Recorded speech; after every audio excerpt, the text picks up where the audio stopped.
నక్సలైట్లకు కేంద్ర ప్రభుత్వానికి మధ్య జరుగుతున్న తుపాకుల పోరు ఆగాలని సిపిఐ నేత నారాయణ అన్నారు. సీజ్ ఫైర్ ఇరువైపులా ప్రకటించాలన్నారు.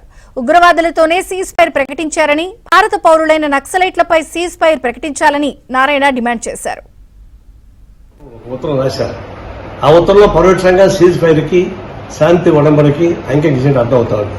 ఇప్పుడు కేంద్ర ప్రభుత్వం కూడా దాన్ని అవకాశాన్ని తీసుకుని సీజ్ ఫైర్ శాంతి ఉడంబడిక చేయమని చెప్పని కోరుతా ఉన్నారు. నక్సలైట్లు మన దేశ పౌరులు, వాళ్ళని టెర్రరిస్టులు కాదు, వాళ్ళు పాకిస్తాన్ కాదు. అన్నప్పుడు పాకిస్తాన్తో చర్చలకు సిద్ధమైనప్పుడు మన దేశ పౌరులుగా ఉన్నటువంటి నక్సలైట్స్ని చర్చలు పెద్ద కష్టం కాదు.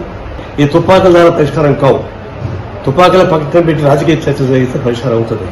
తక్షణం కేంద్ర ప్రభుత్వం చొరవ తీసుకుని సీజ్ ఫైర్ శాంతి ఉడంబడికి నక్సలైట్ని ఆహ్వానించాలని కోరుతా ఉన్నారు.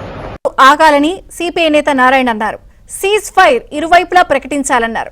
ఉగ్రవాదులతోనే సీజ్ ఫైర్ ప్రకటించారని, భారత పౌరులైన నక్సలైట్లపై సీజ్ ఫైర్ ప్రకటించాలని నారాయణ డిమాండ్ చేశారు. ఉత్తరం రాశారు.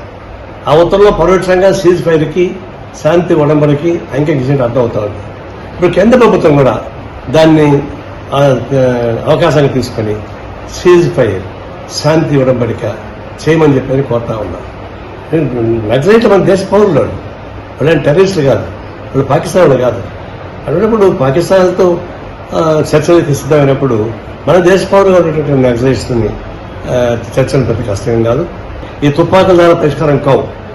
తుపాకుల పక్కన పెట్టి రాజకీయ చర్చ జరిగితే పరిష్కారం అవుతుంది.